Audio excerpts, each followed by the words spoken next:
Can you believe that there's some people in this world that did not tune in to the Alliance Vlog podcast? Shame on you! Shame on you! My name is Ella Indy, and I'm one half of the NWA Women's World Tag Team Champion. And I'm Tiffany Page, the other half of the NWA World Women's Tag Team Champion. And you better go listen to the Alliance Vlog, what is it called again? Podcast, period. You're ugly. You're empowered, approved. Hey guys, check this out. I am officially now sponsored by Dubby. Dubby is a clean energy drink made to give you focus with no crash. If you guys are like me, you're always needing a burst of energy, especially with one with no crash. Dubby contains vitamins, amino acids, a nootropic, and 150 milligrams of caffeine. It keeps me awake with no jitters, guys. Check it out. Merch link is in the bio. Dubby. Are you ready? You want answers? I think I'm entitled. You want answers? I want the truth! You can't handle the truth! What we've got here is failure to communicate. I'm building an alliance.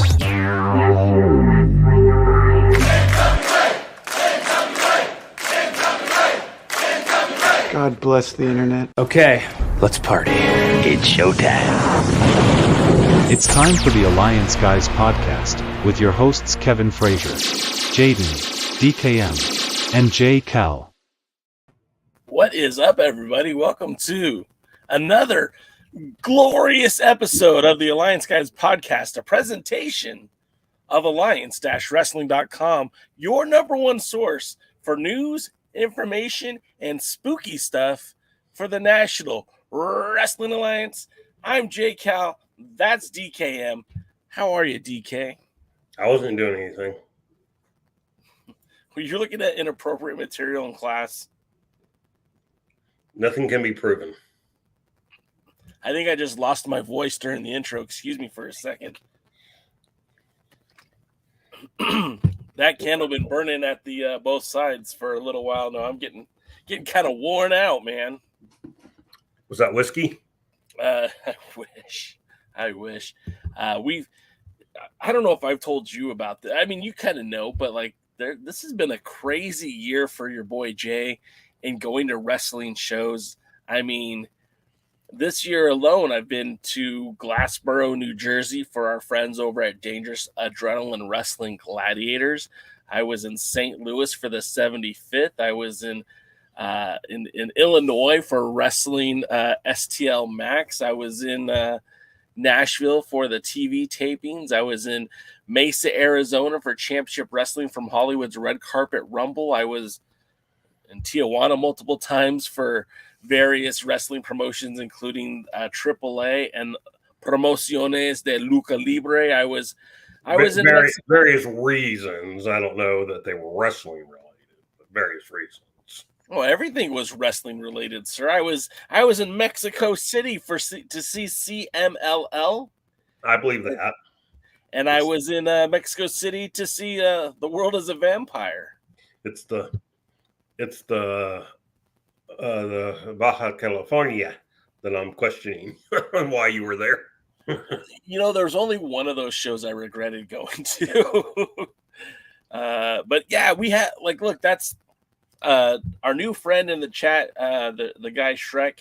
He said, I wish I traveled as much as you. I mean, trust me, it's incredible. Even last year, I had opportunities to do a little bit of traveling as well. Actually met this guy in Louisiana for Hard Times. That was a lot of fun. And before that, I did some other wrestling shows last year, like the Crockett Cup 2022 in Nashville.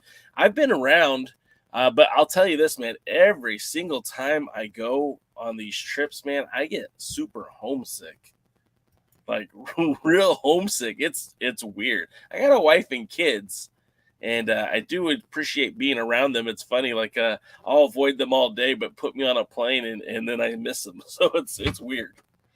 So you acknowledge that you avoid your wife and kids? Yeah. Well, what do you think I'm doing in here? You think this was by design? You don't see my kids hanging out in here. You see any photos? They've made guest appearances. There's no photos of my kids. There's no pictures of them. I mean, the pictures of my wife I can't show you. Those are that would get me demonetized. What are you trying to say, Jay? Nothing. Mm-hmm. There's a reason why the kids aren't allowed in here. There's someone playing patty cake on your microphone. Did you move it again? No. Does it sound bad? No, yeah, just every now and then you'll get a little bit of.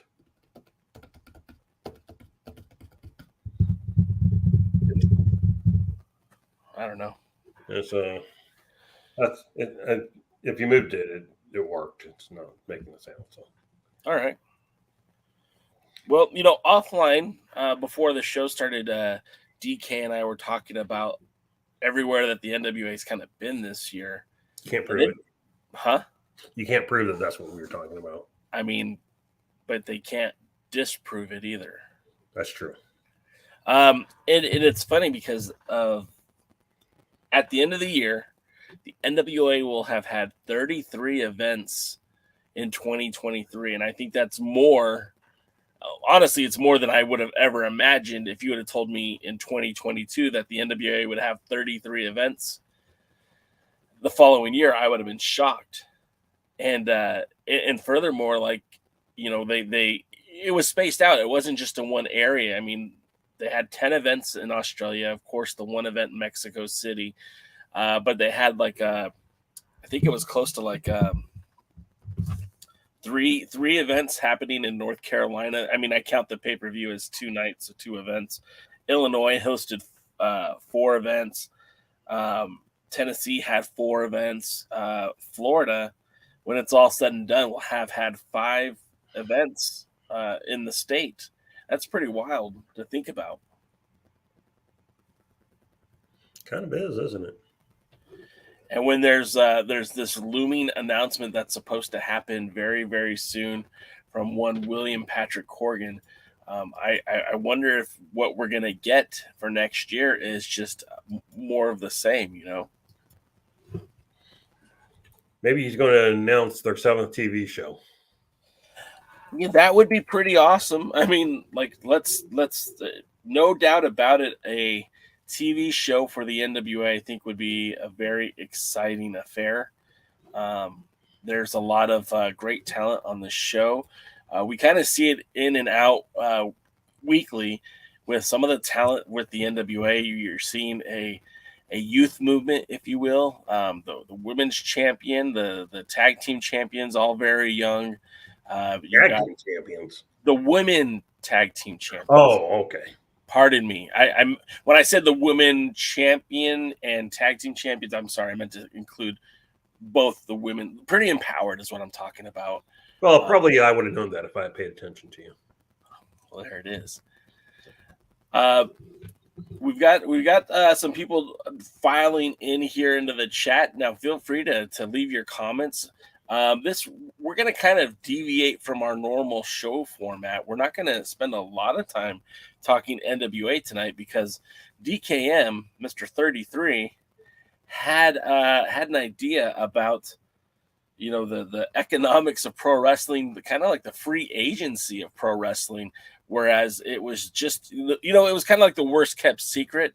As soon as it was announced that Jade Cargill had not re-signed with AEW, that we all kind of thought she was going to end up in the WWE. And of course, the announcement came last week that Jade Cargill is now officially a part of the WWE roster. This coming off the backs of about 13 wrestlers being removed from the roster, I guess that you could say fired, or maybe their contract not picking up. But there was a quite a exodus of talent from the WWE, and then they bring in Jade Cargill along with Brian Pillman Jr. And then we look over, of course, the big announcement over the pay-per-view last weekend was Edge showing up in AEW. Adam Copeland now part of that roster, and with so many contracts that are coming up at the end of the year, not just in the world of the AEW, in the world of the WWE, but also in the world of some of the smaller independents like the NWA. There's a lot of contracts that are set to expire at the end of the year. Yeah, there's opportunities for a lot of people to start flipping around. I believe, don't quote me on this 100%, but I've heard, of course, that both Latimer and Camille's contracts go at the end of the year or the beginning of the next. And your tapping's back. And then I've heard that, most NWA contracts, I guess, are like for a year from beginning to end, a calendar year and stuff like that. So I don't know who all's under contract. But we might be looking at, Law of Rebellion staying. Maybe not. They've probably done as much as they can for now. Can I speak to that? I'm sorry, what? Can I speak to that with Law and Rebellion? Yeah, if you know something, speak. I mean, I don't know anything specifically. I do keep in contact with Mecha Wolf. Believe it or not, I kind of consider him a friend of the show, even though he hasn't been on the podcast yet. But in speaking with him, I know that he and Bastia are more active now in AAA than they were before. He recently, actually, he being Mecha Wolf, competed for the AAA Cruiserweight Championship very, very recently. And they're still tag teaming everywhere as well. They were just last weekend with AAA. You're going to see a lot of Rebellion take more dates with AAA, but I don't think that's going to diminish their availability for the NWA, because as it has been, it's, NWA is usually two to three events per month, every other month. I don't think they're going to have any problem continuing with that schedule with the NWA. Yeah, and isn't he either has or he's going to be there in your neck of the woods, isn't he? Oh, yeah. I mean, he's out here all the time, but there's a show. On Hammerstone. Yeah, well, Palmdale isn't really my neck of the woods, but yeah, I mean. It's California. People think all Texas is my neck of the woods. Right. Well, yeah, he's going to be taking on, I think, Hammerstone. I think that's actually in a couple weeks. But him and Hammerstone will lock up for NTL, the something new traditional lucha libre, something like that, out in Palmdale. I don't have any kind of association with them. It's a pretty far drive for me to get to Palmdale. It's funny. It's about the same for me to get to Mexico. So it's, but then also he'll be out here again with another wrestling promotion out in San Diego. It's actually, the training school is a friend of the show, Bad Dude Tito, who recently made his debut in AEW. Has been wrestling for New Japan and been in the UK, Japan, Mexico recently. I mean, the guy's been all over the place. So, Mecha Wolf will be making his rounds here in California. And on a lighter thing that got lost with all the Jade Cargill, but of course, Brian Pillman Jr.'s been supposedly signed by the WWE. They have supposedly done. I haven't watched an NXT show in a while, quite honestly. Although I hear they're actually getting pretty good again. But television. But I heard but I heard they did some vignettes or something with him. So, yeah, I mean, I really think when you start looking at January, probably through March, basically the WrestleMania season.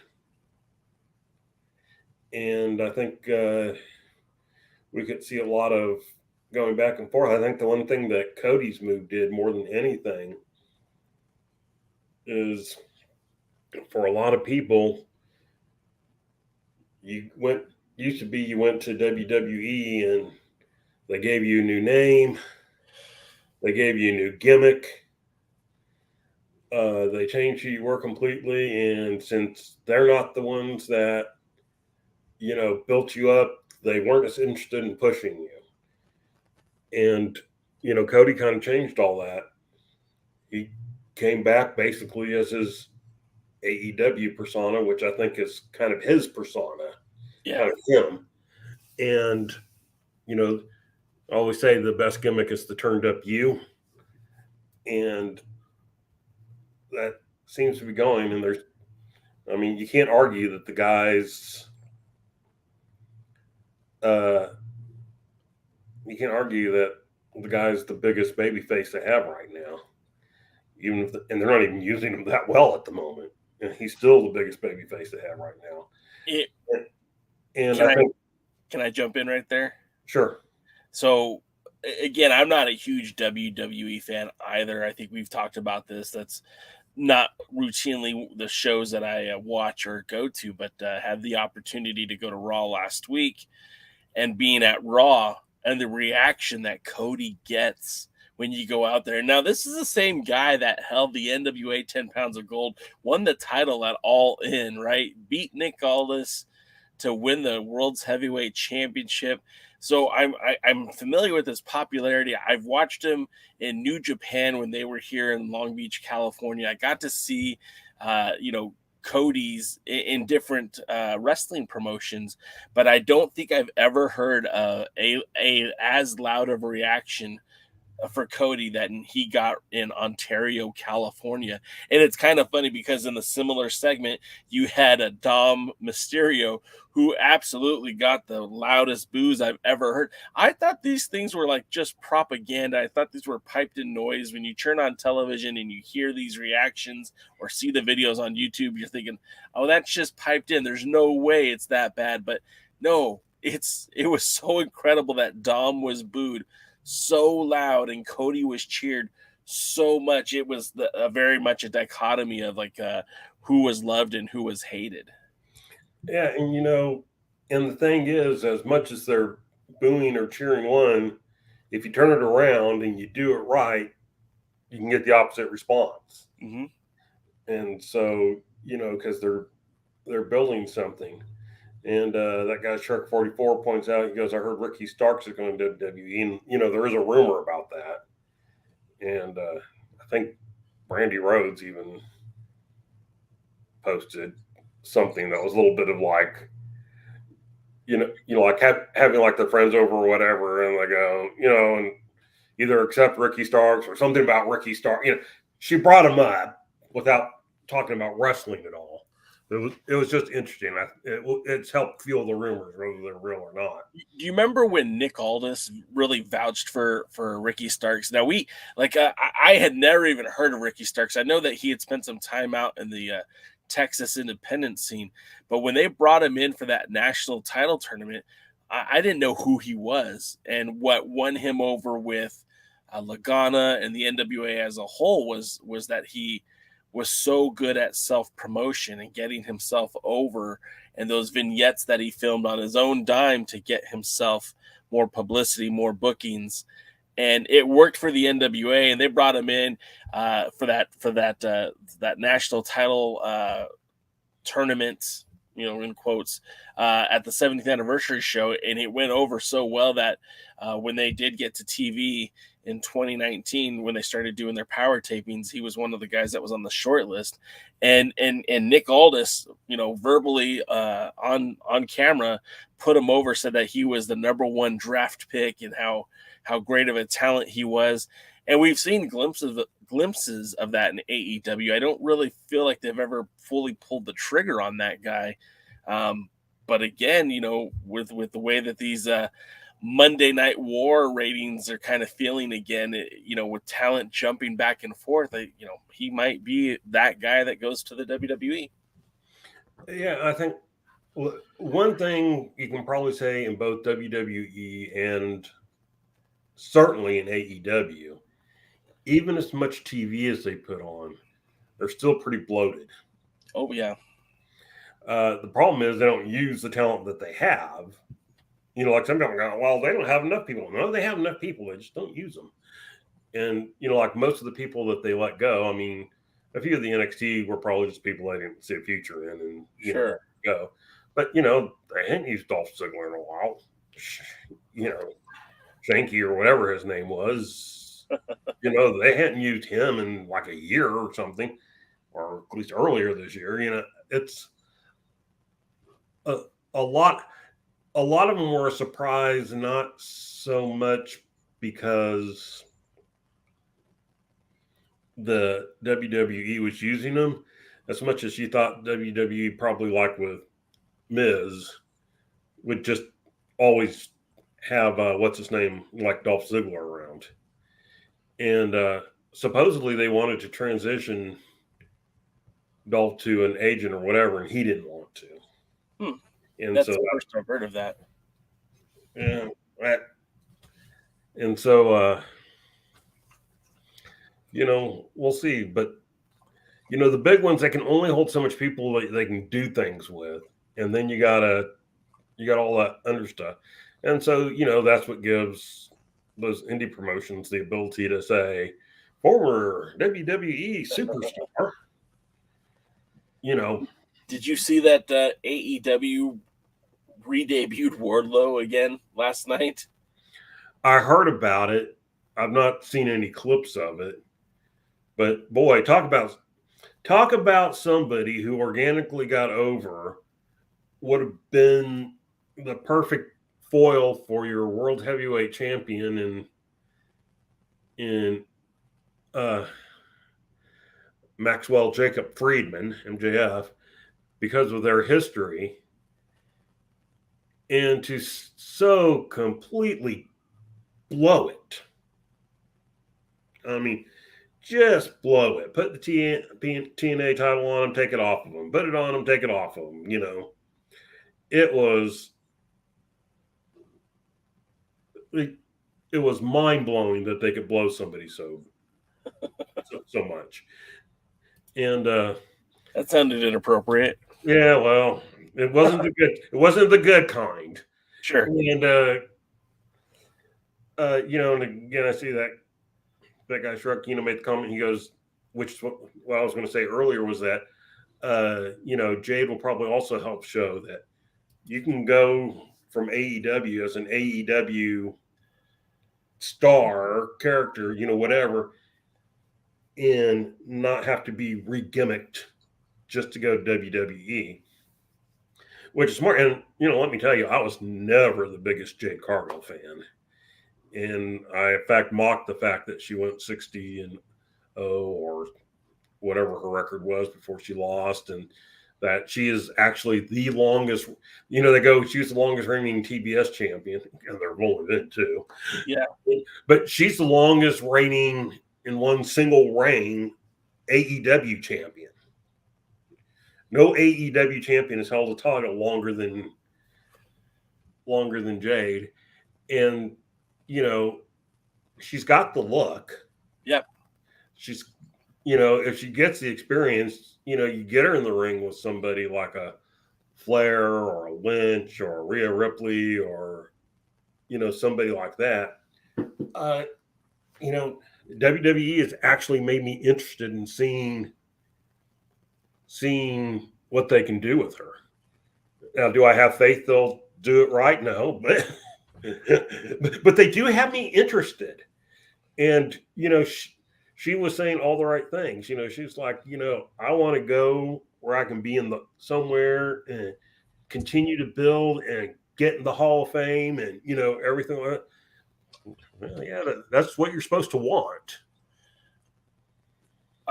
Matthew Underwood says, "What's the topic?" Right now we're talking about like this free market of pro wrestling. We're talking about obviously Jade Cargill recently signed with the WWE. We know that Adam Copeland just recently signed with AEW. We're kind of explaining at least our 2 cents on why these are interesting things to happen in wrestling and what we're kind of hoping or thinking what we'll see next. At least when it comes to Jade Cargill. And it's funny, I do listen to Busted Open. I think I've talked about that on the show more than once, but one of the things that Bully Ray said yesterday, and I thought this was brilliant, and I 100% agree with him, but I know that's not what they're going to do. But his thought was Jade Cargill should have 2 matches. Her first match should be at the Royal Rumble, and her second match should be at WrestleMania. And she should become women's champion on 2 matches. And basically to win the Rumble and then challenge whoever is the women's world champion at the time. And could you imagine like the rub that gives her to do that? And the fact that the matter is like no other person has ever done that before. No other person has come into the company, had 2 matches and become the world champion. Like, I don't even think they gave Goldberg that kind of a treatment when he came in as a threat to Brock Lesnar in that title when he entered into the WWE. Could you imagine if Jade Cargill literally comes in, wins the Rumble, challenges Rhea Ripley or Io Sky at WrestleMania for that title and wins it? It would be insane. Yeah, and that's where we get the whole, there's a lot of possibilities there that there just aren't other places. And so it will be interesting to see. And then again, over the course of a year, you're likely to lose some things, because we're talking about not having anything to do. And Adam Copeland basically said he has a good relationship with WWE still, that, he may go back one day. Who knows? But he basically acknowledged that didn't really have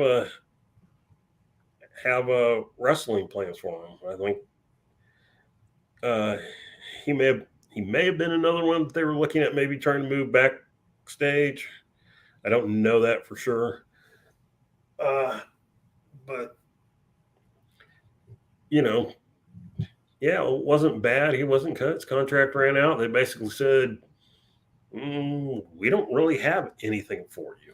Well, and you look at and again, I'm not the biggest WWE fan. And I know Willie hates the WWE, and I know this is kind of torture us continually talking about it. But when you look at the WWE and you see like Roman Reigns and his historic run as world's unified everything world champion, are you going to put Edge? Is Edge going to be the guy to take the belt off him? No. Absolutely not.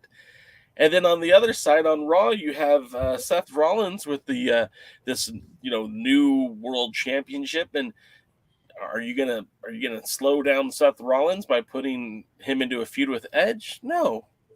So like you're right, and then it even gets more convoluted when you get to the IC title. Again, is Gunther going to lose his title to Edge? No. So like there was very limited options of what you could even have done with him if everyone wanted to stay around.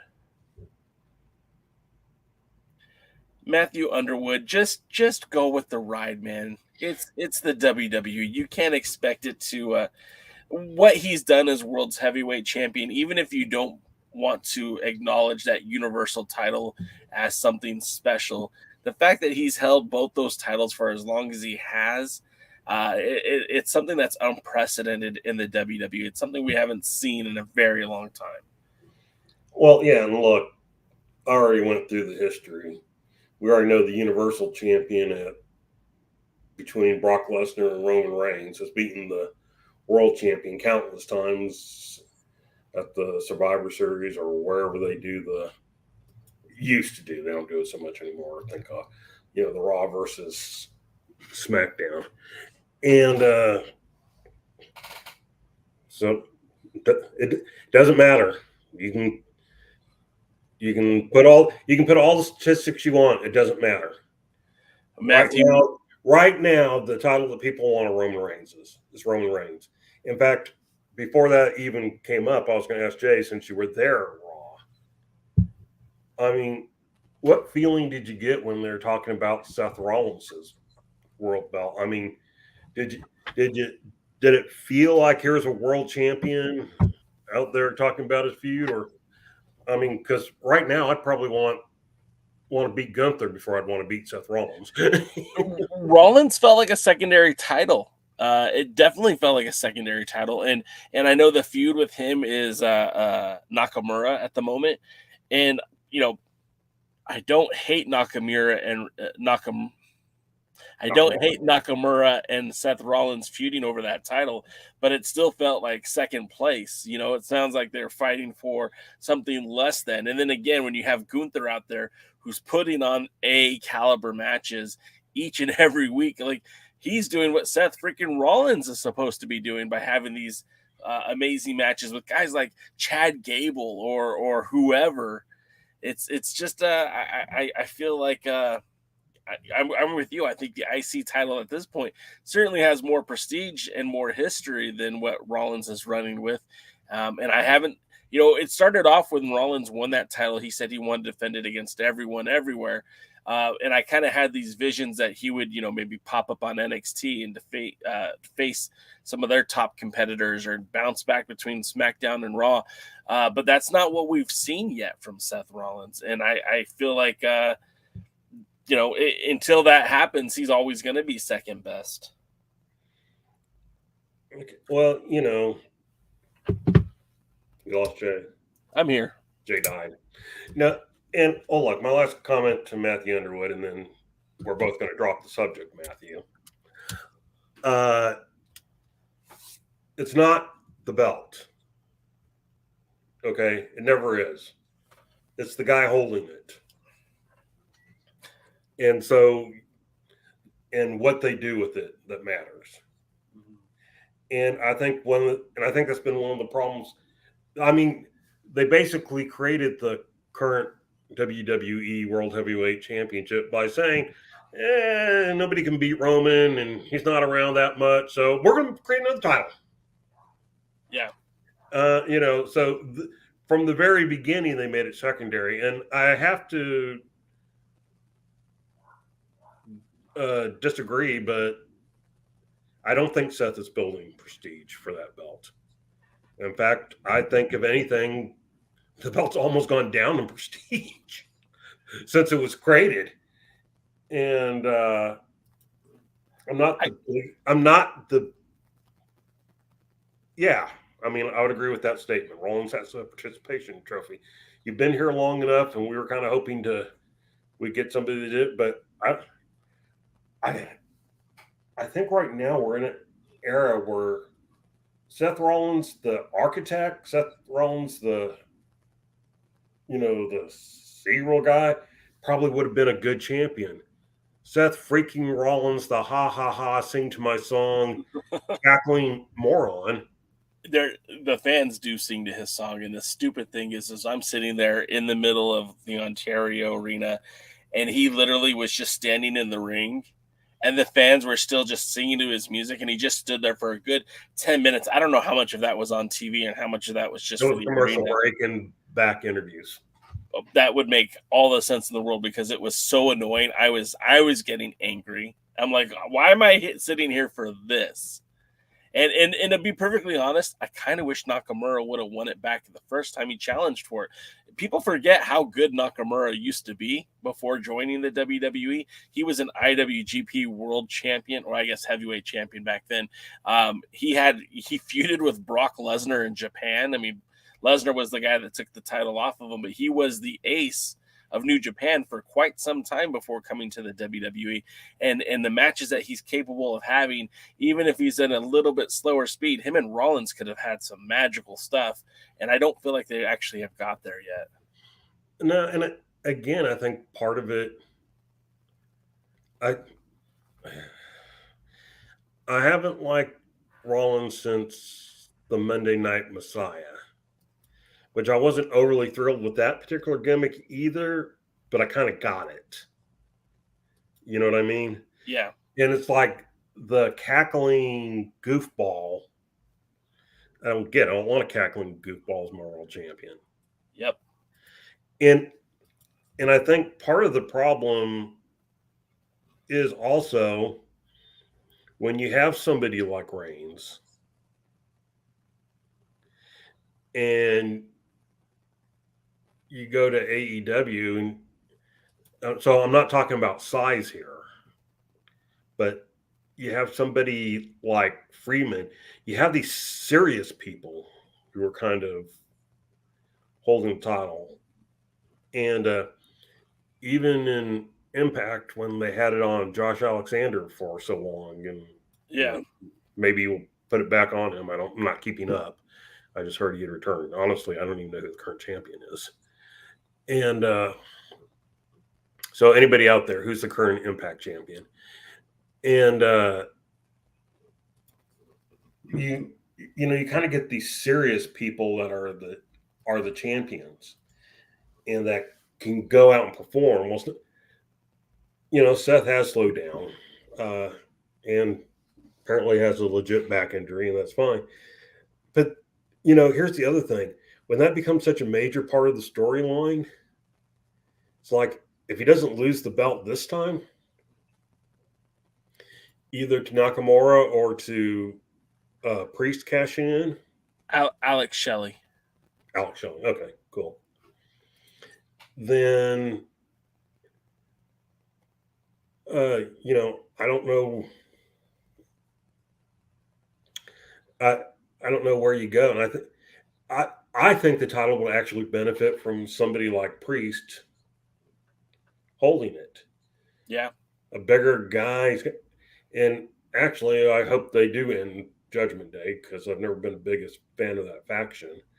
But if not, then put Priest in as the undisputed leader instead of this back and forth with Baylor. You're thinking something, Jay. What are you thinking? I was just saying I love the faction. I think it's great. I didn't want to like it, but every time I see them, I pop for it. I'm like, you got Dom, who's over as this shit-eating, slimy heel. You've got Rhea Ripley over there as the women's champion, dominant. She's like she's literally slamming dudes in the ring at this point. She's, for all intents and purposes, she is China, the modern day China. You've got Finn Balor, who is a former Universal Champion. Him and Priest are holding it down with the tag titles, and of course, Priest has got that cash in. These guys, even with Dom with the NXT North American Championship, everyone's got gold. This is like what Bloodline was a year ago. To me, it's great. I love it, but I know I like stuff like that. I think it's awesome. I think it's such a great menagerie of talent. I don't think I would have ever cared about Damian Priest unless he was in this group. I never thought Dom would ever be anything significant in the world of pro wrestling, but it seems like this group has put him in that position. I love Finn Balor. I love that guy, but I just don't see the WWE using him in any real significant way outside of this group. So that, to me, it's like, this is perfect. I love it.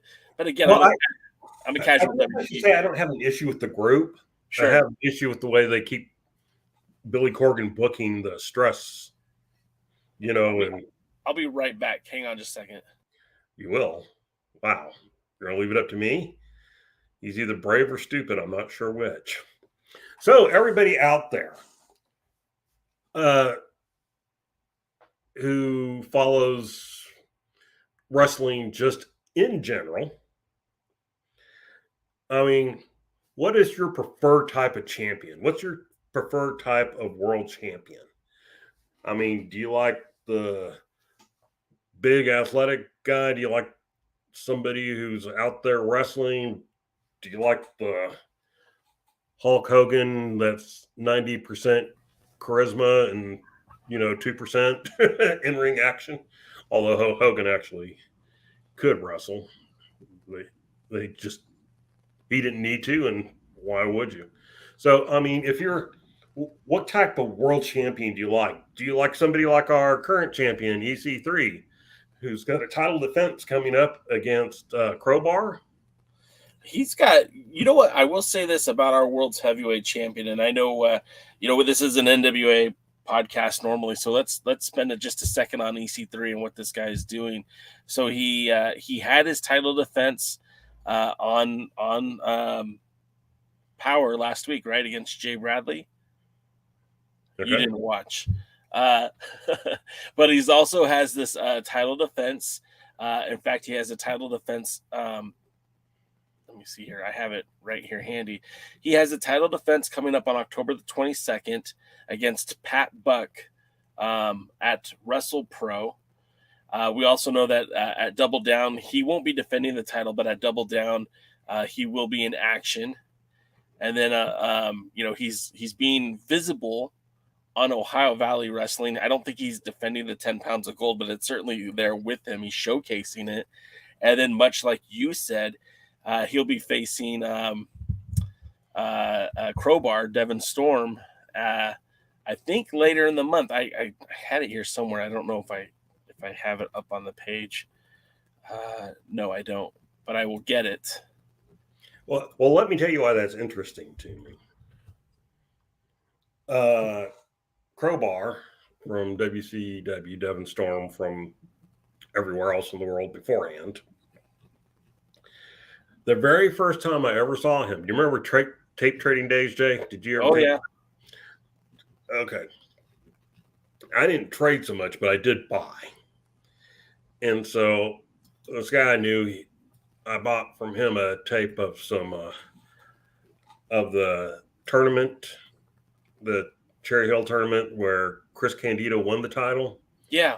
And what he included for me was also Chris Candido's first title defense, which was against Devin Storm. Amazing. So that was the very first time I ever saw it. Now, you guys can count back to how long that's been. And, but yeah, so the very first time I ever saw Crowbar, Devin Storm, he was a young punk challenging another young punk for the NWA World Heavyweight Championship. And that's actually, those are those matches are back to back on a Saturday, Sunday, I believe, in New Jersey. Again, it's Outlaw Wrestling. I don't know where this place is at, and it doesn't have a state listed on there, but I think it's on the 21st, and then on the 22nd, he is in. I looked it up. I think it's New Jersey. Okay. So yeah, I mean that's pretty cool. But and of course, the NWA, we've had a myriad of different world heavyweight champions in this Lightning One era. Remember, we started off with Tim Storm, who was like the definition of an independent wrestler back in the day. He made his dates. He stayed mostly in that Texas. Hey, real quick. Yeah. And then, since I asked the question, I want to acknowledge the responses that we got. Okay, so go. I'm asking what kind of world champion. That guy Shrek 44 says athletic, but someone who is charismatic, which I think you're talking about, like the Ric Flair, Harley Race types, if you're talking about that. Yeah. Steve Austin, Bret Hart mashup, which is kind of almost the same thing for Matthew Underwood. That, give me legit over gimmick any day, says what would Luthez do. Okay, and I think that's all the ones about this. Whitman talking about. That's our pal. I think that's our pal Mike, Media Mike. Oh, hey, me, Mike. Not such a thrill and tell offense, but I'm not sure which one he's actually speaking about. Maybe the Bradley one. Shrek doesn't like EC3, left sour taste after CYN thing. I totally get that. And honestly, I didn't like the way he was brought into the NWA, and I didn't like when he had his CYN guys there. And I hated every time he stops in the middle of a match and grabs a microphone. And, but he's I did like Ethan Carter III. I have liked some of his stuff. His Overman gimmick, I don't hate it. I see where it is. So and of course, certainly coming off Tyrus, I think anybody could get a lot of praise as champion. But I think again, this is where we're looking at what kind of champion do we want? What kind of champion do we think we need? And I think he's filling the role that a lot of people thought Matt Cardona was going to fill. That's 100% correct, right? And he's doing it much better than Matt Cardona did. No offense to Matt Cardona. Matt Cardona's out there making himself money. Good for him. Yeah. Because that's why you do this. You do this to make yourself money. And so, but, does that work with being NW champion? I don't think it did as well with Cardona. I certainly think it is with EC3. He's out there. He's getting the title in different places. He's defending the title in different places. And he's somebody that, I'll give Tyrus this. Tyrus was glad to be champion. Yes. And I would say probably he was proud to be champion. You can also say that. Right. As well. Yes. He was proud and he was glad to be champion. I think we see that again with EC3. Certainly saw it with Nick Aldis in his runs and Trevor Murdoch, but almost not to the same extent. And probably Cardona, I don't know that he wasn't proud, but because he had other titles, other places, and he kept talking about, those, or, when he's in Impact, he's wrestling women for his digital media championship, whatever. Sure. It didn't come out quite the same. So, we said it was a clean slate after he won the title. And that's kind of what I'm willing to do. I'm willing to give him a clean slate and see where he's going. And so far, he's going well. I'd say so far, most of our champions are going well. And, I think I have a lot more interest in the things, and they haven't crowned the new TV champion on the show yet, have they? No. Okay. I think that's next week. Okay. I know who wins it, but I just with everything, I see them for my criticisms about how they set up the studio and some of the in-ring action. Some of the in-ring action's been very good, which, like we said, never had a problem with the talent, had a problem with a lot of the booking. I think they seem to be going somewhere that's better. I'm willing to give them this clean slate and just hope they continue to improve. I don't know. I'll say other than that right now, but what are your thoughts? So, when you were mentioning people who were proud to be champion, I don't think that there was a single NWA champion in the last in the Lightning One era that wasn't proud to be champion, and maybe only one of them that I felt like didn't deserve to be champion. And we look at a guy like Tim Storm. That's where I was starting my thought at was, he was the prototypical indie champion. He represented his area, which was like a little mix between Texas and a little bit of the Southeast. But then he, when the dates were available, he took those bookings. He was in New Jersey defending the 10 pounds of gold. He was in Japan defending the 10 pounds of gold. He was everything that you could ask for from that era's style of a world heavyweight champion. And I think he did such a tremendous job. You look at Nick Aldis, and we knew at that point when Aldis was coming in that he would be something different. We knew that we would have the money and the drive of the Lightning One era NWA behind him.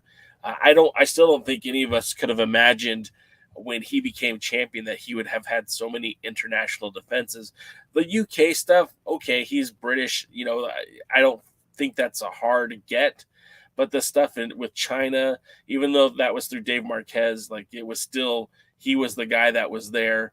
the stuff in Australia, the stuff that he did with the House of Hardcore, Tommy Dreamer stuff. I mean, he really had built those relationships. And that guy, in his first year as world's heavyweight champion, I don't think there's anybody that was on his level in that first year. Of course, after he lost the belt to Cody, he did lose a lot of steam when he regained the title back. We never really had the same Nick Aldis. And then, of course, Trevor Murdoch, we were all excited to see what Trevor Murdoch could do.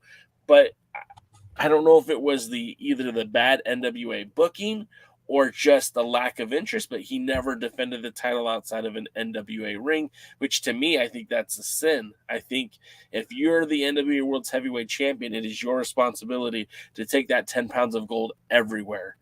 And although Murdoch wasn't able to do that, Cardona did, but to your point, not to the extent we all had hoped for. We were all hoping that Cardona would take that title to Australia. We were hoping he'd take that title to Impact. We wanted to see him defend that 10 pounds of gold everywhere. And it just became an accessory to his already list of accomplishments. And again, when you're under contract to Impact, that digital media championship is going to play a more important role. The problem with that is it also diminishes the 10 pounds of gold. If you're the champion and you're losing to women on TV, that's showing all the NWA fans that, it diminishes your prowess. It diminishes your stature. And a lot of that just kind of hurt the NWA. When he got injured, it wasn't not even in an Impact ring. It wasn't in an NWA ring. It was in a Game Changer wrestling ring, and a match that it wasn't for the 10 pounds of gold. It wasn't a significant title match, and it just kind of left a bad taste in my mouth. We got another run with Trevor Murdoch, and again, I love the run in the NWA that time around, but wasn't able to take that belt out on the road. Wasn't able to become the champion that we needed him to be. And then we get Tyrus, which, the one thing I'll say about Tyrus as world's heavyweight champion is he did take the title to Mexico. And no matter what you say, the last person that did that was Blue Demon Jr. So the fact that he brought the world's heavyweight championship to Mexico City is kind of a big deal. I mean, that Mexico City is the mecca of pro wrestling, of lucha libre. And it's one of the strongholds of pro wrestling in the world. Japan has Puroresu. The United States has pro wrestling, and Mexico has lucha libre. But that's Mexico City's hallowed ground. So it was kind of cool that he was able to take the title there. That's about the only positive thing I have to say about Tyrus. In such a short time, EC3 as world's heavyweight champion. I mean, he's already had a title defense against Lord Crew, which was just last weekend. He also had wrestled against Jay Bradley, defeated Jay Bradley on an episode of Power. And then he's got matches scheduled with Pat Buck, Rahway, New Jersey. They just added against Crowbar on the 21st. We got Tom Latimer on the 28th. That's Sal Wen. And then he's even got matches scheduled after that too, where he's supposed to be facing Manny Lemons on December 9th in Utah for Devotion Championship Wrestling, their 5-year anniversary show. So the dates just keep rolling up for EC3, and I feel like that's what I want as my world champion. That's what I want, is somebody who's going to go out there and have that momentum and have those title defenses within the NWA, whether it be Power or the pay-per-views or the live events where you do these joint shows with promotions like Boca Raton or Wrestle the World, or whatever it's called, Fight the World Wrestling, whatever it is. I think these are all important, but also to get outside of the NWA umbrella and have those title defenses and promotions that aren't NWA associated, I think is a very big deal. We're seeing Colby Corino doing that right now, much like the way that Kerry Morton did that as World Junior Heavyweight Champion, as the same way that Camille has done it, and the same way that we're seeing Miss Kenzie Page doing it. And I think that's very important for the success of that. Yes. Well, thank you. No, I mean, what you say can't be overstated. You gain legitimacy by being out there. Sure. and that's just the way it is. And Willie points out that Eli Drake should have been champion, and yeah, they. That's what led to the big fight last time. We all agree with that, by the way. We all agree with that. No one's denying that. And one thing's talking later ago, I think, unfortunately, as we were talking about some of the other things, what got lost in the whole thing is that we actually agreed much more than we disagreed,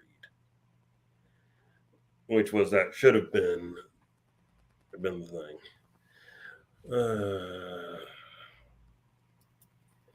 And I just,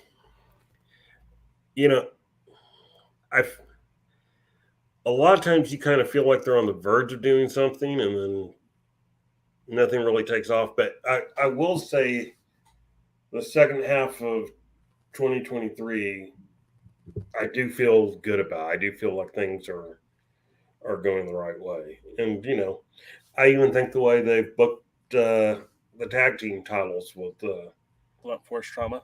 With Blunt Force Trauma and Murdoch's has been well done and more the way you should do it. Because, here's the thing. I shouldn't want to see a match only once. And, a lot of times when things happen, like in AEW, one of the big things was like, oh, fans don't really like rematches. Well, they do under the right circumstances. Yeah. I mean, if you have two guys go out there, give it their all, and one wins clean, doesn't matter if it's the face or the heel or whatever, one wins clean. No, why do I want to see that match again? Yeah. And because, let's face it, most matches aren't match of the year, no matter what people try to say. But, give me a reason to want to watch a match. And, I already got a reason with Blunt Force Trauma and Murdoch, and even with what's his face there, Aaron. And that's that, they're all big guys. Yeah. Big meaty guys slapping meat or whatever. That's right. And hoss fights, whatever you want to call. And you see that. And they had their first match in which, I thought Murdoch would probably go over. They'd probably hot shot the titles to bring interest in them like they had done the women's tag team titles. But they didn't. And so then they gave them a rematch on TV, and you're like, a rematch on TV? What? That's kind of down doing it. But, it was enough to set up another match. And so I think, and make you kind of want to see it. Right. If you're an NWA fan, there's absolutely no reason you wouldn't want to see this match a third time. And so, and if you're a wrestling fan in general, you can watch the other two and still be interested in seeing it a third time. Mm-hmm. So, and that's what you want. I mean, are the days of Jerry Lawler and Jimmy Valiant headlining a weekly show for 16 straight weeks in some form or fashion? Sometimes, they were in tag team matches or whatever. But, that was the main attraction. And sold out, Mid-South Coliseum or whatever it was where they wrestled in Memphis. And, no, you probably can't do that anymore. But, you can make things interesting. And, the whole lot, and the way it typically works in wrestling is that you want to see the babyface finally overcome the heel. Right. Maybe he gets a fluke win the first time, or when even a clean win, but then gets the crap beat out of him afterwards, or whatever the case. You want that blow off. You want that final thing where the face has their hand raised and you go on. And if not, you're at least content because it's going somewhere else. Something else is now taken away. And again, we'll see, I guess.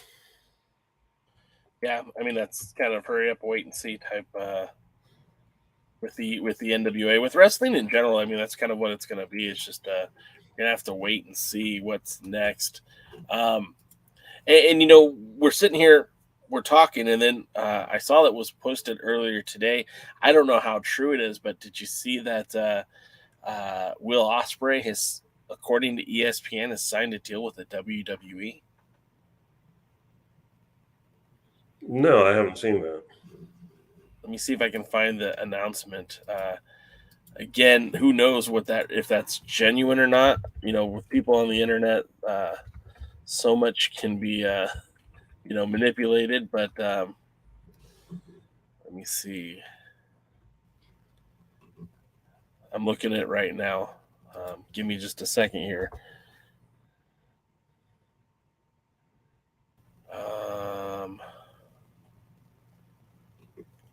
Now I don't see it, but I saw it somewhere else earlier, but I guess I don't see it right now. Well, I was under the impression he had signed a.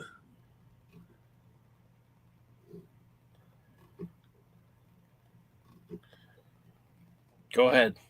So finish your thought. Oh, I thought I read somewhere that he had just signed somewhere else not long ago, but maybe it was just a short-term thing or whatever. I can't find it now, but I did see it earlier today.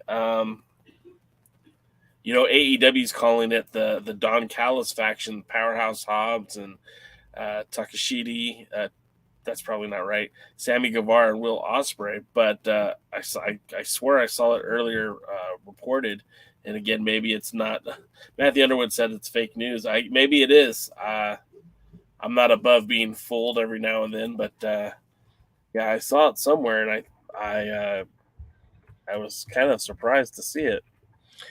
Yeah, I think he's still under contract, but yeah, and then I guess he's supposed to be wrestling Josh Alexander at Bound for Glory, so that would make sense. We'll see. I guess we'll see how the goes. And Matthew Underwood says his contract isn't up yet. And that guy Shrek said he heard that Ospreay was signing with AEW. So maybe it was just me. Maybe I'm the dummy. But I did see that earlier today, and I was thinking about that. So what else do you want to talk about, DK? We spent some time talking about the this free market and these talents that are up and out there. There's a lot of interesting names that are on the move.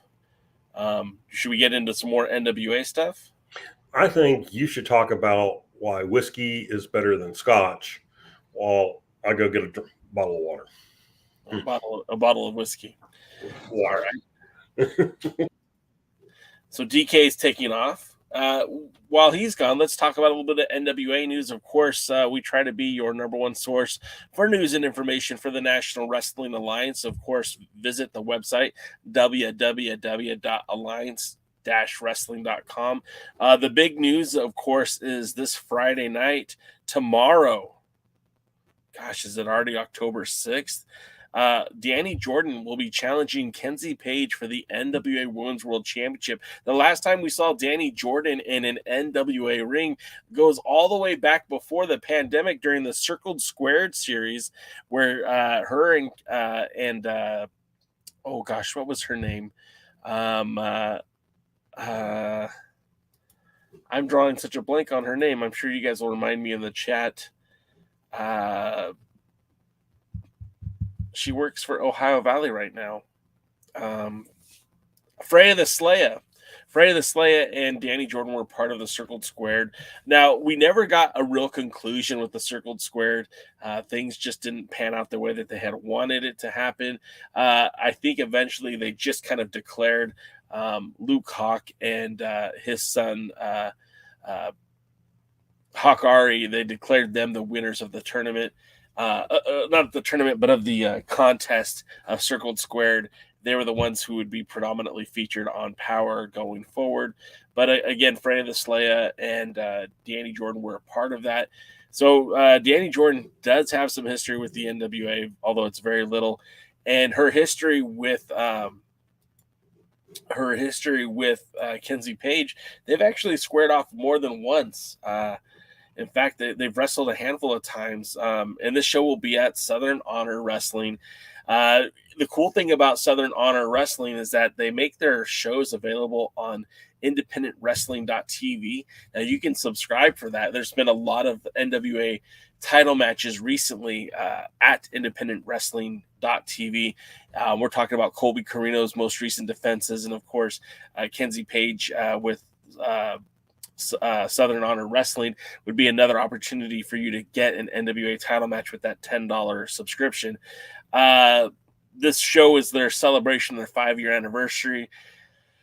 And this is the two have faced off twice before, with Danny Jordan never losing to Kenzie Page before Kenzie Page becoming Women's World Champion. So this will be interesting to see how it pans out. Again, I saw in the chat somebody said that it's like the Mean Girls match, and it's very much like that. Let's see, Matthew Underwood said that. And I think, Danny Jordan would be someone who I would very much welcome back into the NWA, with the exception that they're kind of already doing her gimmick right now with Pretty Empowered. But we'll have to see how that goes. Speaking of Christopher Walker of Danzig, Ospreay confirmed that his New Japan contract will be up in February of 2024. Wow, right in time for the Royal Rumble. Matthew Underwood says, I love Circle Squared. I thought that was a great concept. I think it was done poorly. And I would like to see more from that group, that style of a show. But it's funny, when you look at some of the shows that the NWA had over the last few years, that was one of them that I thought was could have been very, very interesting, something that they could have done a lot with. Of course, the other shows that they had were USA, Circled Squared, and then, of course, they had Power Surge, Shockwave, High Voltage. A lot of other stuff was going on. Hold on just a second. So yeah, that match is coming up this weekend. Of course, we have some more interesting matches coming up too. Max, who has recently defended the television championship in Finland, will now be taking the title to Japan. She's actually already in Japan.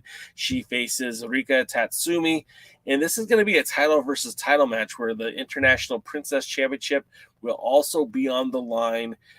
You could watch this one also with Wrestle Universe. That's the group that's DDT, and it's also Pro Wrestling Noah.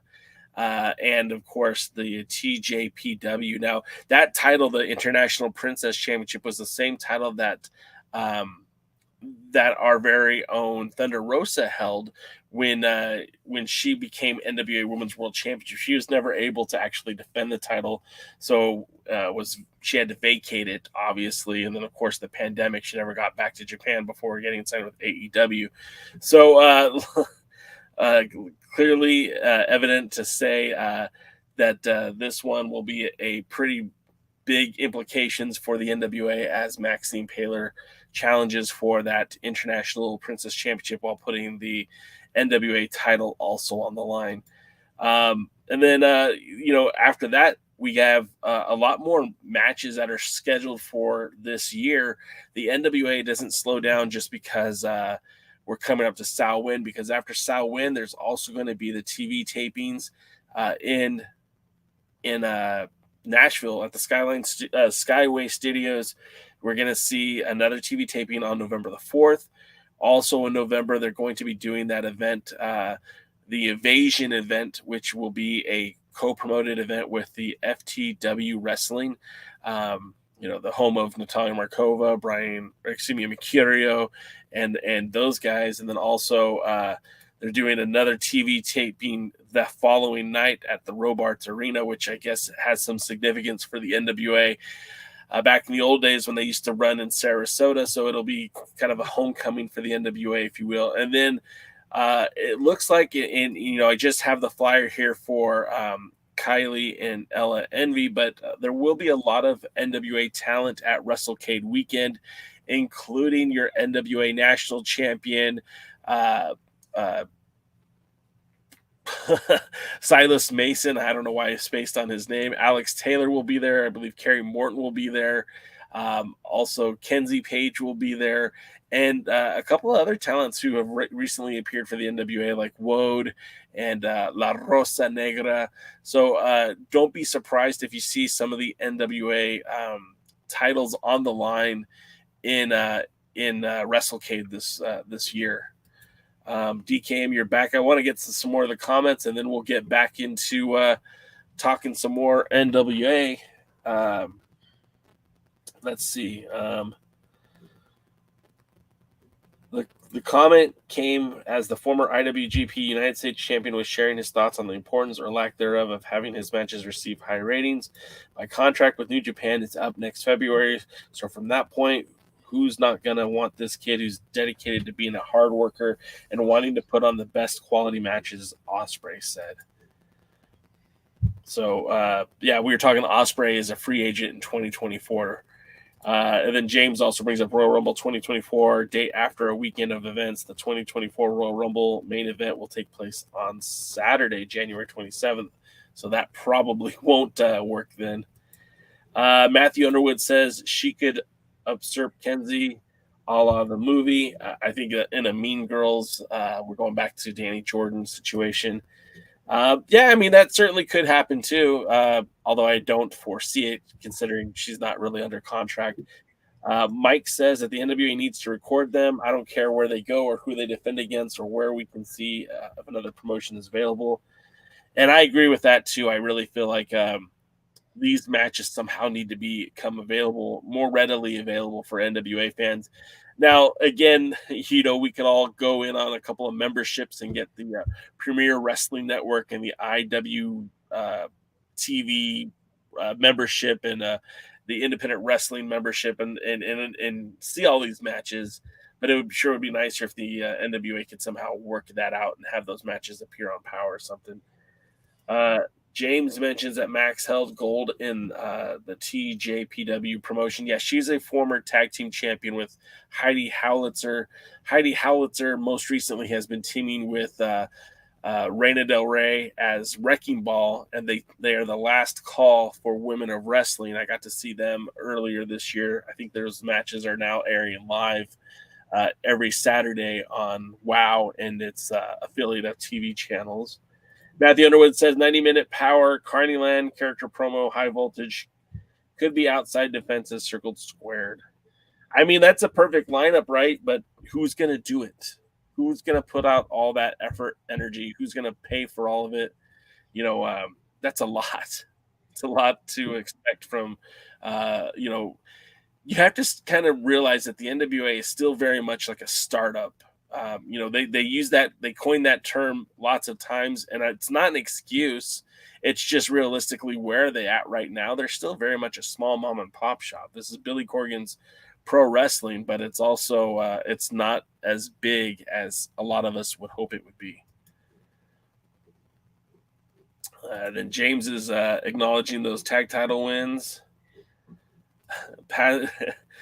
Wish I had money and a passport so I could go to Wrestle Kingdom. You and me both. Well, I have the passport, but not the money.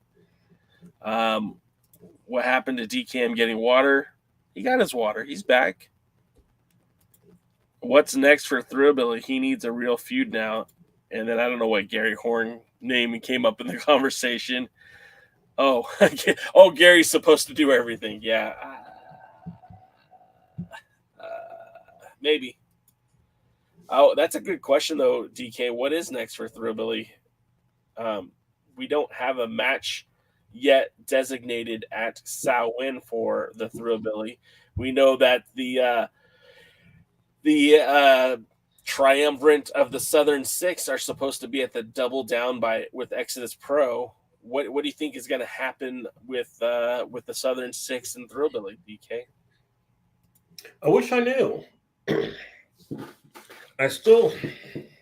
He had that big win over just on Tuesday against Dak Draper, that's his second title defense as national champion.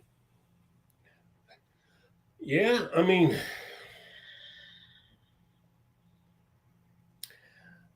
my problem is Southern Six, not him specifically. In that I was kind of hoping that it'd be a little better booked once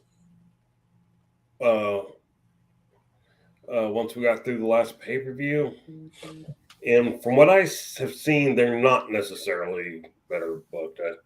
What is it? Ricky Morton got Alex Taylor's contract, and we're still not sure what's going on with Alex Taylor. And I don't know. 7-6 has become a dud. Yeah, I mean, I'll give him more time to kind of crank on it. Again,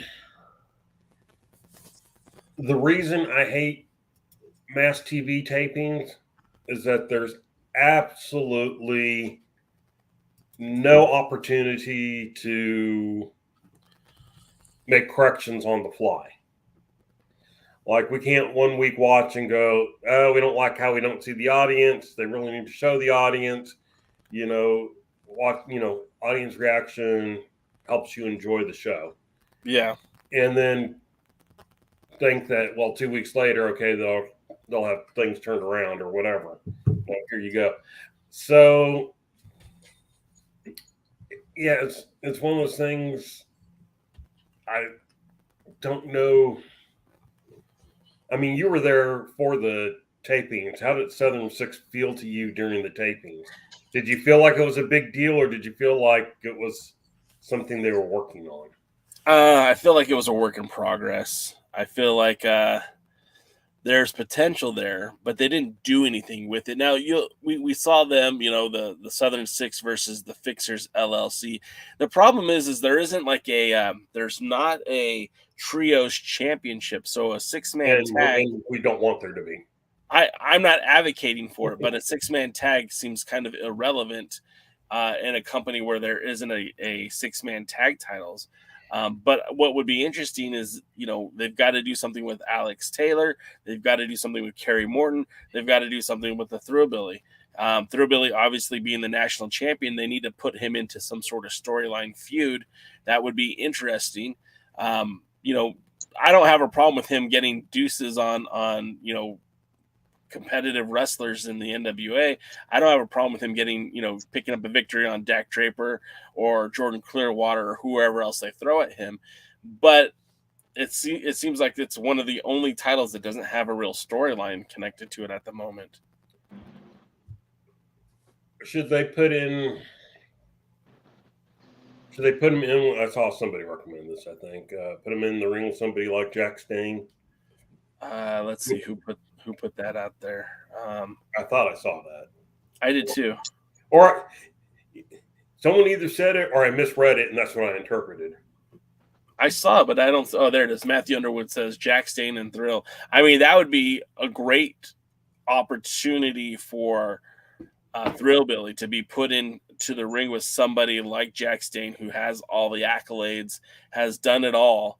And a victory over Jax would certainly help propel him. But again, if it's not under a storyline, like right now, the storyline for Jax is this feud with the Savages. He just beat Chris Silvio on TV, and it looks like they're building up towards a Bulletproof Troop versus Jack Stain match at the Samhain. Although it hasn't been announced yet, that's what I imagine is going to happen. I mean, which makes sense. So then you kind of got to look what's past it. What's kind of surprised me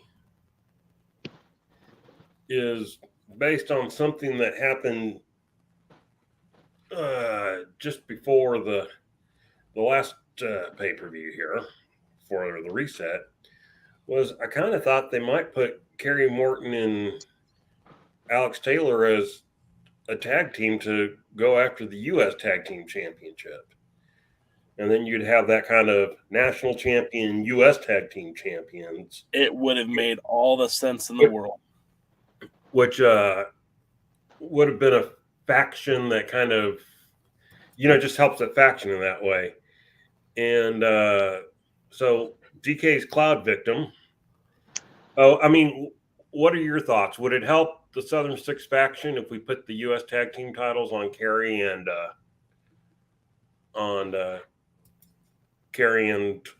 Alex Taylor? No, probably not. Here's the thing. Jay said that not having a trios or a six-man title makes it useless to have six-man matches. The only six-man titles that the Freebirds ever really went after that were like a big deal were the world-class ones. Yet they wrestled in trios matches all the time in UWF, in AWA, in WWF, in NWA. The point I meant, though, was that, I mean, without a storyline for them, there's no storyline. So what's the point of having six-man tag matches? It's not even a storyline. It's a direction. They don't have a real direction. If they had something that they were doing, the benefit to them winning some kind of tag titles, they could always do the Freebird rules on that and switch it around on different partners depending on what's going on. But, hey, look, I just said that. But at least this U.S. titles mean nothing. So honestly, just putting them on there is just, something they could showcase. There's another 71 of the 75 belts they have anyway. Instead, now, if they're going to do something, they should really build them up to every match they do means something. Have a little friendly competition between them. Have them have a little friendly argument saying like, oh, wow, you beat this wrestler, in 5 minutes. I bet you I could beat him in 4 minutes and 30 seconds. And give them a little competitive edge. Give them something. So that way, if it doesn't happen, then they can have a little joke between each other and they don't break them up, but have a little friendly competition. If you don't have anything for them storyline-wise, then at least give them something interesting to fight with. Any objections? Why is it so quiet? I'm contemplating. Oh. No, I'm just so used to getting yelled at by DK since I'm the cloud. Don't make me start. Anyway, yeah, I mean, I see your point. My thing is that I guess I'd combine the two. It wouldn't be a bad thing. But find a way to make the tag team titles mean something, and you put them on, and then let them continue to build the idea that these are the tag. I mean, really, when you look at when Jim Crockett first introduced the U.S. tag team titles, the rebranded national tag team titles. I mean, what were the first teams like Dick Murdoch and Ivan Koloff or something like that, and then Ronnie Garvin and Barry Windham. And it was just, it wasn't really until the Midnight Express got a hold of them that you sat there and go, okay, an actual tag team is holding them now. I didn't mind even the Russians that held them because I think they were the first tag team, Ivan and Crusher Khrushchev. And I didn't mind Barry Windham and Ron Garvin because in reality it was just to get Barry Windham over, put a championship on him. But it really did not mean anything until the Midnight Express held them. And get rid of the Mid-Atlantic title that Garvin held. Yeah, that was another reason. It's so funny. Like, there's an NWA promotion actually getting rid of championships. It's weird. Normally, there's just the NWA promotions now just keep adding more and more and more to them. That's why I was afraid. I made a little shudder when you mentioned the six-man. Me too. When he mentioned the six-man. And see how he's gone into hiding. He's ashamed of himself for even saying that. But they really do need to do something with them. The problem is they just don't mean anything. They threw them together because they're buddies and they thought it was a good idea, but they had no real strategy or plan for it. And I don't care. There's no 20-year plan on these two for sure. It was just something they decided to do. I'm almost curious, considering the original Southern Six were 4 people, and Kenzie Page was one of them. Was this a 4 horsemen thing, that something that just kind of happened while down in Australia? Or was this planned? Because with the way it's being booked, it very much is coming across as it wasn't planned and we don't really know what to do with them. But man, it was popular in Australia. It was a bunch of guys hanging out and ladies hanging out in Australia, and they got along and they had this little camaraderie, and it came across on the Australian tour. That's exactly what it was. The problem is they didn't know how to capitalize it. Unlike Dusty Rhodes, he capitalized on the Four Horsemen and the guys in the group too making a big deal out of it. Nobody on the Southern Six is capitalized on it. I think the worst thing that happened to the Thrillbilly is this Southern Six, because he had so much more energy and potential and everything else. And while he's still very good and I still enjoy watching him, he and Poyo just work so well together. And it's so funny because, again, that was something that was probably, no way in hell, if somebody told me that was planned, I'd outright call him a liar. They just threw Poyo and Thrillbilly together just because they had nothing else to do with them, and it actually worked. But that's it. That worked, and they should have kept with it for a while. And it shouldn't have been Thrillbilly to do the turn. It should have been Poyo. Is Jay talking, or is it? Jay's muted or something. Poyo even came on here and said that it was very much a test to see if they could get over. They did. And I think, I don't think they had a long-term plan for that. And I don't know that they had a long-term plan for this. I think the Southern Six, very much what you said, was a group that forged this relationship while on tour in Australia. And it started to make sense that, hey, maybe this is kind of a hot act. It works here in Australia because we got 3 heels and we're putting over baby faces, and maybe we could translate this over into the US. But, and that's the other thing too. Like we have a stall with the TV championship. At the end of the day, it's either going to be Mims or it's going to be Zicky Dice. And whoever wins that title, I mean, organically, you could set up a feud. What the hell was that? Me barking over Zicky Dice. Zicky Dice makes me sick. Okay. And either you could organically, you can put Kerry Morton into a feud with whomever wins the title, be it Dice or Mims. Same thing with Alex Taylor. You could put him into that feud.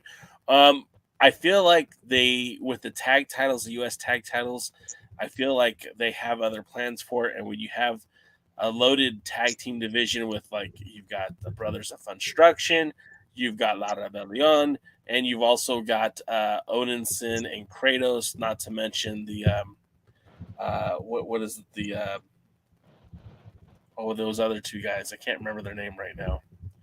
Jobber number 1 and Jobber number 2. Essentially. I mean, there's other things going on in AJ Kazana, and maybe he brings in a partner at some point. There's a lot of people going after those tag titles, so I don't feel like that's the best or most appropriate use of their time, but I could also see that working as well. Okay. Well, there are another set of tag team belts, Yeah. And they're wrapped up with Blunt Force Trauma and Murnox. Well, yeah, but at some point, that's got to end. Yeah, but the NWA, it's not going to end for a while. Till they break them up, probably.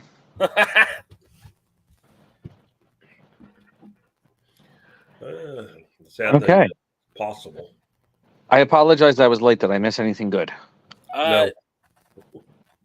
Apparently, Will Ospreay is under contract till 2024. Don't believe the hype or rumors that you're reading on the internet. Okay. So can we talk about something entertaining? Sure. Is Dog doing something? Well, no, I wish. But I did. If we're going to mention Dog, I was actually thinking, like, when I talk about organically, if I don't know if you guys knew this, but the old school Empire started off as heels, and they were pretty dastardly. And I don't think there was any plan for them to be baby faces. Patch is just insane, and the fans absolutely bought into everything he was doing, and they just became loved. And the more and more Vinny tried to be a heel and a straight man in that group, the more and more it got them over.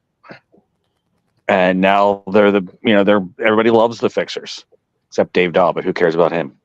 Yeah. I'm sorry, not the Fixers, the old school Empire. So, sometimes when something happens, you just have to go with it and change your plans. And I don't think the NWA I don't think the creative control on top is strong enough to be able to adapt to something like that. So I think that was it. Now I was going to say I wanted to talk about how impressed I've been with EC3. Let's hear it. Let's see. I know he's got a match coming up with Crowbar in New Jersey. Fortunately, it's like 3 hours away. Yeah, we actually talked a little bit about that earlier. I noted the very first time I ever saw Crowbar Devon Storm was back in the tape trading days when someone sent me the tournament where Chris Candido won it. And Devon Storm was like his first challenger. And so they included that on the tape for me. He has always been an underrated wrestler. He started off as basically a Sabu copy. He was just trying to do everything Sabu was doing, but he's really turned himself into a very competent wrestler and a very smart, entertaining guy. And so that match is going to be entertaining. I enjoying his EC3 segments on OVW tremendously.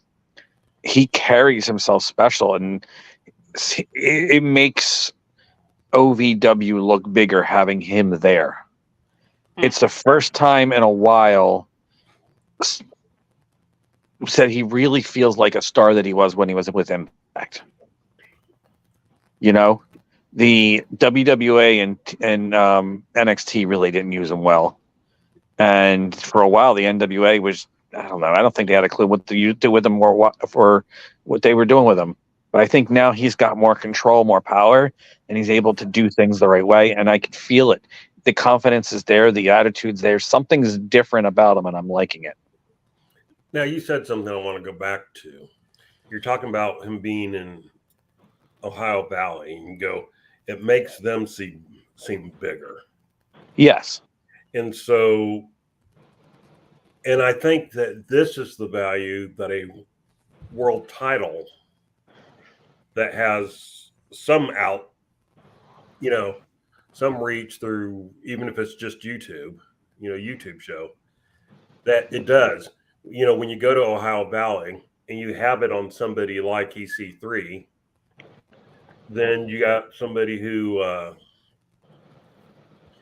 you have somebody's like, okay, here's a world champion here in our promotion, and not just our promotional champion, but world champion. And I think it matters. And I do think that, like Jaden says, it makes you feel bigger because you're a part of something. You know, back in the day of the territories, people always used to ask, well, what does being a member of the NWA do for you? I mean, what is it? You know, it's like it does nothing for you unless you know how to use it. And the big part of knowing how to use it is to understand that it's something that's bigger. When I bring my when the world champion comes in, he's not my world champion. He only defends his title on Tuesday night, once a month. He's defending his title here. He's defending his title there. You might see him on another YouTube show. You might see him on a syndicated show somewhere. He might be in New Jersey on NWA on Fire here this weekend, and out in California for NWA champion. NWA Championship Wrestling from Hollywood the next weekend. Yeah. My plug to Kevin Frazier, our dear friend. And, it may be part of something bigger. It doesn't make you seem smaller. It makes you seem grander. I don't know. Jaden, do you agree? Or was I totally misinterpreting you? No, I do agree. And I can't 100% say it's just the NWA title. EC3 deserves some of the credit too. But it feels like now that this title, it hasn't meant anything since Aldous held it. And I'm going to go to the first reign, even more importantly. But it just, I don't know. It just feels like something now that I care about. I'm looking up his title defenses, and when I see it on the message board that the Discord page or anything like that, and I'm seeing this information out there, it just makes me excited. I want to see what else he's doing. It makes me want to come on the show and hope Jay is going to promote that all the different matches coming up in October or something like that, so we know what he's up to. We did that before you jumped on. I know. I'm sorry. I got stuck. I couldn't get there right away. But hey, since you brought it up, we'll just reiterate for those who are just now coming in. Now, our world's heavyweight champion has already defended the title twice. Now, he had his first title defense back on August 28th against Jay Bradley, but they showed it just recently on Power. I believe it was last week. Then also he had his title defense against Lord Crew in Williamsburg, Ohio this weekend, which he won the match. We have matches scheduled for October the 21st against Crowbar, and I think that's pronounced Carlstant, New Jersey. And then the following week with Wrestle Pro on October the 22nd in Rahway, New Jersey. Back-to-back title defense. And then on the 28th, he'll be taking on Tom Latimer as part of Sao Wen. And then we know that he's scheduled to be in Salt Lake City, Utah on December 9th for the 5th anniversary of Devotion Championship Wrestling, where he'll be facing Manny Lemons. So our world's heavyweight champion, much to what Jaden was just saying, is out there. He is defending, and this is great news for NWA fans because we just spent the last 8 months with having a champion who never defended the title, and it was a very trying time to be a fan of the NWA when you didn't see your world's heavyweight champion out there defending. That's all. Cool. Yeah, and I think, that's what we've kind of been hitting over really this entire show is,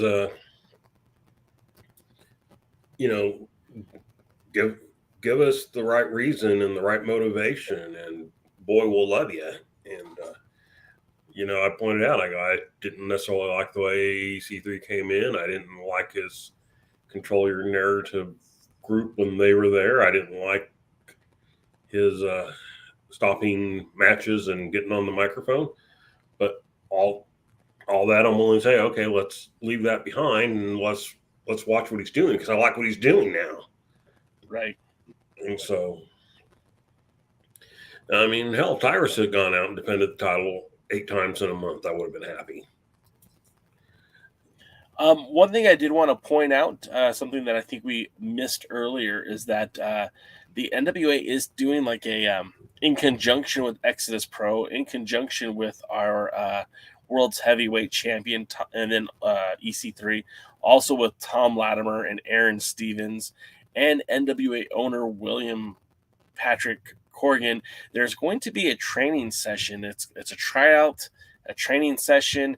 Not really sure how you want to look at it. It's a 2-day event on October the 6th and October 7th, which is, I believe that's Saturday or Friday night and Saturday. And they're basically trying out talent as part of it. It's called the preface. It's the control your narrative stuff that's still kind of hanging on there. But, despite the 3 letters, you're still having an opportunity to be seen by Aaron Stevens, EC3, Tom Latimer, William Patrick Corgan, and they're making evaluations on talent. And these could be faces who maybe end up in Exodus Pro in Cleveland, Ohio, or maybe end up in NWA programming. And I think it's kind of smart that these things are happening now, because there's a huge wealth of talent in the world of pro wrestling, but with the NWA, it seems like a lot of talent is coming almost specifically from Tennessee, and there's a lot of great schools that are out there. Obviously, the School of Morton's out there, the Pritchard and Jacobs Wrestling Academy is out there. There's also, a couple of different wrestling promotions in the area. Our good friend Tony Givens down in Kingsport. You've got the Joe Kazana promotions in Knoxville and in other places, and then even the Kylie and Kenzie, their family has a wrestling promotion out that way in Kentucky. Crossfire Wrestling. So there's a lot of territories, a lot of wrestling in that area. But this is an opportunity for those who are in the Midwest is Ohio Midwest? Yeah. To have an opportunity to be seen by NWA officials. And I think that's that's promising. That means we might see some new talent pop up in the NWA. Jaden, you're someone who is always scouting for talent, for whether it be for Dr. Lawrence Draconium, whether it be for MAWA. I know you're always looking for good hands in the business. What does that mean to you as someone who scouts talent? Is this a good thing, bad thing, indifferent? What do you think? It's always good to be seen by anybody in charge of a company, whether it's a small little local independent or the biggest company in the world. It's always good to be seen. Notoriety, they know your name, they know your style. As long as it's in a positive way, it's very positive for you. You also making networking connections. They may or may not make it into the NWA, but who says Aaron Stevens is always going to be part of the NWA? Who Right. says, that the whatever the promotion was in Ohio that's doing this is, not going to find you great? Who says that somebody who's there, who may have gotten overlooked too, runs a promotion and wants to use you and thinks you're great, or mentions your name to someone else? The Midnight Express got booked in Jim Crockett Promotions because both Dusty and Ric Flair saw them in Mid-South and recommended them. Same thing for the Rock and Roll Express. It happens. People network out there, and people want. If you're a real professional, then you want to be part of a successful company. Then you don't get jealous and worry about somebody taking your spot. If your spot's that easily taken, then you don't deserve it anyway. So a lot of people who are trying to want to be part of a successful company, be part of a brotherhood, go out of their way to find talent and recommend talent and get good wrestlers and want to be with them. Sometimes it's just your friends, you want to be around them, but other times it's also guys that you've seen around that you would suggest. I mean, I remember talking to you guys that I thought this guy called Jason Kincaid had potential, and you both look at me like I had 7 heads. But then eventually you guys saw it too. I was the last one to come around on him, and it took a while because he had such a interesting look. Is that a good way of saying it? But he turned out to be a phenomenal talent, and if it would have just been based on the appearance, just what I saw, that would have, I obviously I'm not the best at talent scouting, but you were correct on that one. Sometimes a diamond, when you look at a diamond, it just looks like a rock until you shine it up and cut it right. And that's what a lot of these wrestlers, which you need, a good person in in wrestling needs to think like. They need to find these diamonds or zirconium in the rough, one or the other, and and shine them up right and get the right polish and the right cut on them and put them in the right facet, and then all of a sudden now they're stars. Yeah, and I think one of the things that helps with that, you're talking about Ricky Starks earlier, that he was able to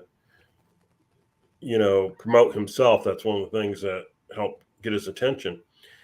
And we started talking about Kevin Frazier on the show, and we had him on the show and stuff like that, Kevin Douglas, back when he was just the Texas junior heavyweight champion. And, after Kevin was on, we were saying, hey, we want to see him challenge Craig Classic for the title. Kevin was the one that went out there and started doing videos challenging, Craig Classic. And, man, somebody could have made money off that if they weren't a prick. And and everything. So I think it's important to be able to go out, be seen, and know how to promote yourself. Know how not to be an asshole, an arrogant asshole. That's the hard part. Yeah, but know how to promote yourself, because ultimately what people want in this business is to make money. And you got to be able to say, I can make you money. If booked right, I can make you money. Now, you can't not spend any money on advertising and get anything out. You're going to draw 12 people. But, if you're taking this serious as a business, then get out there and push yourself, push your promotion, push whatever, in a way that says, I'm going to connect with the fans, whether they love me or they hate me, in a way that is going to earn us both a lot of money.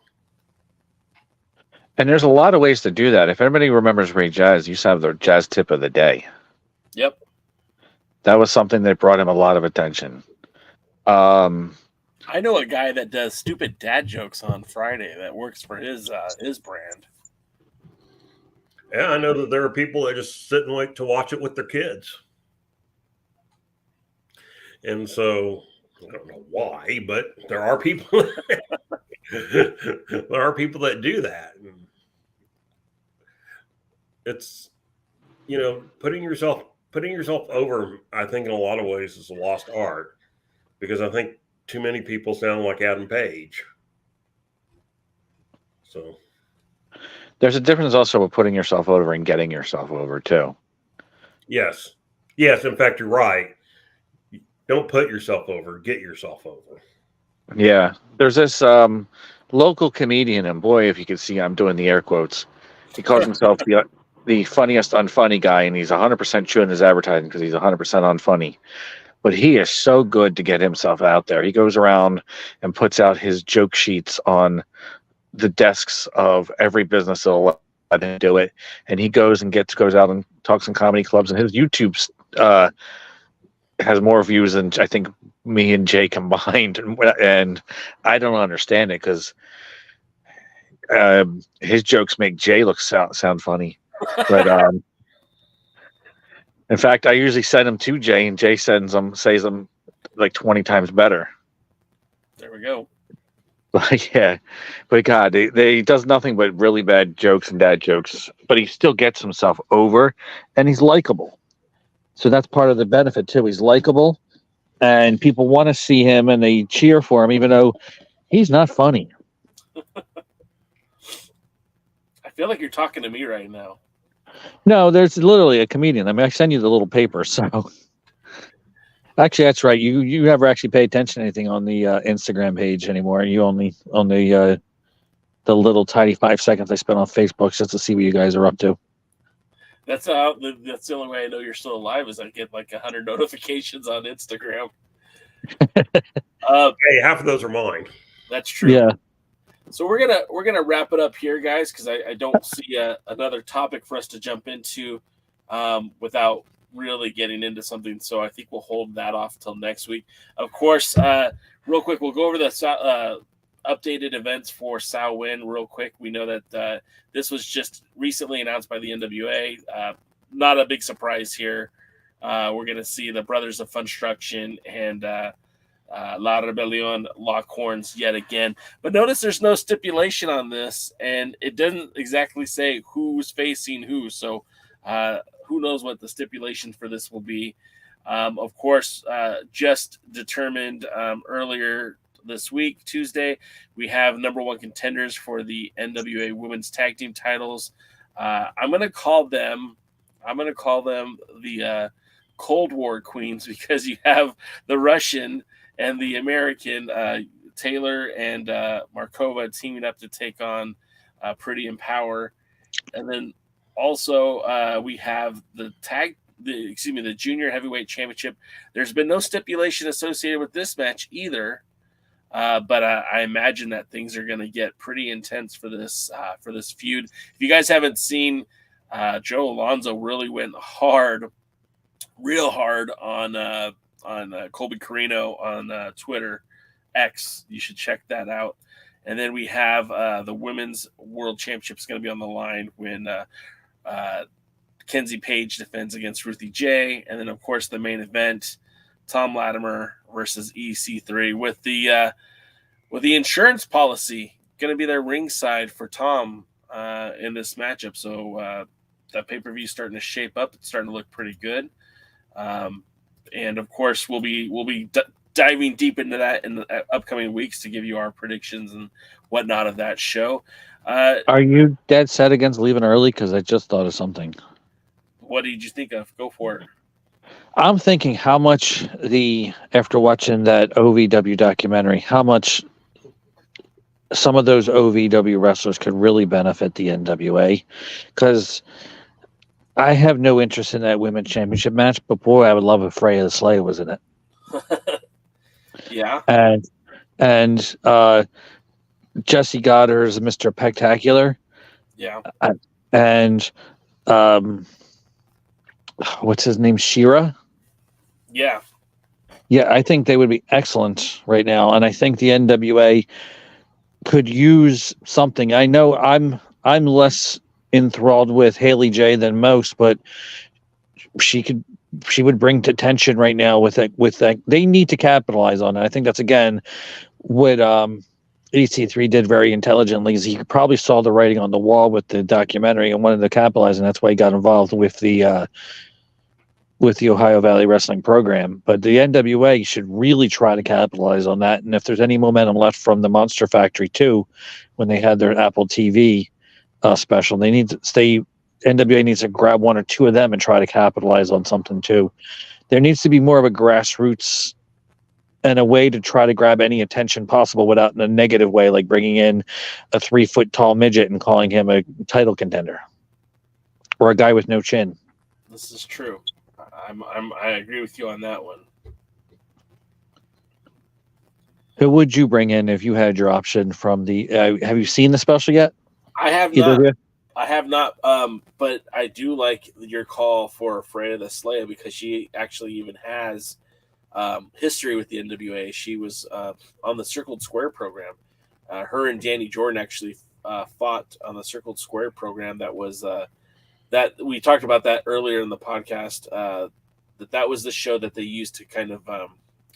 It was supposed to be almost like a star search for the NWA, and it never really reached conclusion. But that was also the show that had the Koloffs and Hawk Ari and George South and Colby Carino, and it never really reached fruition. So that would have been Freya the Slayer would have been someone I would have chosen.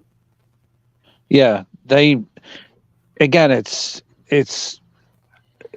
have momentum with Ohio Valley Wrestling, and that helps the NWA and EC3 by being involved. I think the NWA itself should be involved. Get some of their guys some work in OVW too to get some more experience out there. That would be a brilliant strategy, I think, for all parties, especially because they have TV too. It's not huge TV, but they do have local TV. And I think any more reps you get in front of a camera. I mean, imagine Thrillbilly, the Southern Six. I think they could benefit from having those opportunities as well. But hey, I think we should wrap it up here. I kind of have to go anyways, so we're gonna call it a night. Jane, how can folks stay up to date with what's happening with Dangerous Adrenaline Wrestling Gladiators?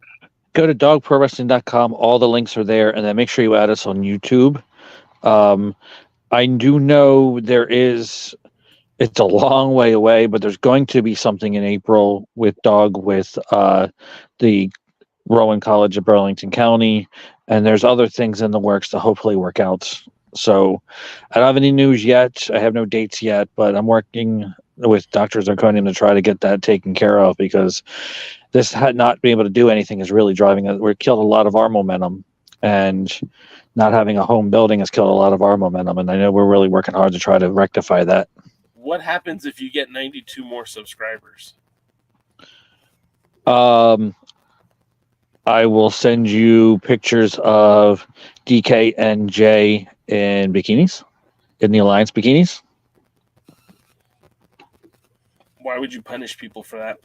DK, if Are you folks going to drive people away? What the hell, dude? I got it. If we hit 1,000 people, we'll do a YouTube live thing where everybody who's on the live gets to get Dave Dog gets one chop by Patch if that happens.